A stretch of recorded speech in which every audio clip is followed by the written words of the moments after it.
So mga tol, muli na nga po magbabalik sa lona si Vince Paras. Kasado na po kasi ang kanyang laban ngayong darating na April 19 sa Kyrgyzstan. Makakalaban po niya ang bagitong undefeated fighter na si Japanese Aoi Yokoyama. 8-rounder bout po yan sa catch weight na 52.5 kg.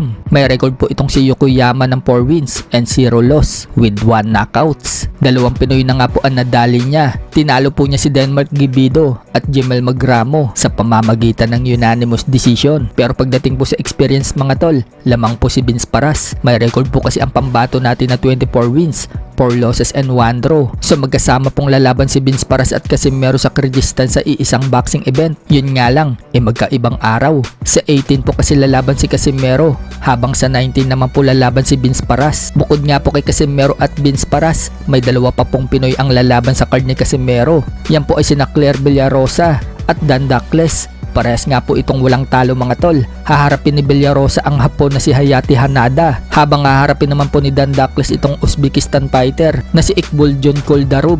So marami po tayong aabangan ng mga Pinoy na lalaban sa Kyrgyzstan. Sa kabilang banda naman mga tol, isang linggo na nga lang po magaganap na ang bigating laban sa pagitan ni Keith Thurman versus Sebastian Fundora sa MGM Grand Garden Arena Las Vegas, kung saan nakataya po dyan ang WBC Super Welterweight World Title ni Fundora. So handang-handa na nga po itong si Thurman mga tol sa laban at kondisyon na. Pinakita ni Thurman yung mga malalakas ng suntok sa heavy punching bag at kapansin-pansin mga tol na ang tataas ng suntok ni Thurman. So kaya po ang taas ng mga suntok ni Thurman dahil sobrang tangkad po nitong makakalaban niya na si Fundora. Kaya sinasanay na po ni Thurman mga tol na sumuntok ng pagkataas-taas. Si Thurman na kaya ang pangalawang boksingero na makakapagpa-knockout dito kay Fundora. Matatandaan na ang isang nakapagpa-knockout dito kay Fundora ay itong si Brian Mendoza. Masibak kaya ni Thurman itong malaking puno katulad ng sinabi niya noong una na patutumbahin daw niya ang mataas na puno. Ano sa tingin niyo mga tol? Sa ibang banda naman mga tol, suntok ni Ryan Garcia.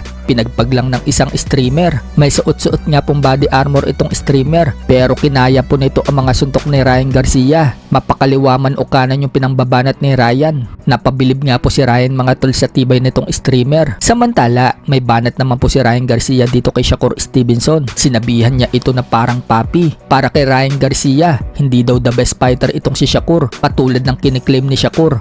Mas marami nga daw fighter na monster at hindi daw monster itong si Shakur. Umagri naman po si David Benavides kay Ryan Garcia at sinabing kung sa tingin daw ni Shakur na best daw siya, dapat daw akyatin nito si Ryan Garcia sa 144 pounds. Kaso yun nga mga tol, gusto naman akyatin ni Shakur itong si Ryan Garcia sa 144 pounds. Subalit humihingi po ng rehydration clause itong si Shakur. Sa ngayon mga tol, ang huling nabanggit ni Ryan Garcia na mukhang makakalaban niya ay itong si Teofimo Lopez. Ayaw daw kasi siyang labanan ni Shakur at Devin Haney. Si Teofimo Lopez na lang daw ang natitira niyang option. Sa iba pang balita mga tol, pumuputok na po ang suntok ni Manny Pacquiao. Sa latest video nga po na shinare ni Steve Joe Malone, jab pa lang ni Manny Pacquiao, pumuputok na parang shotgun.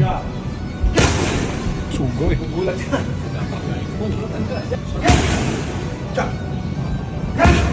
Aduh.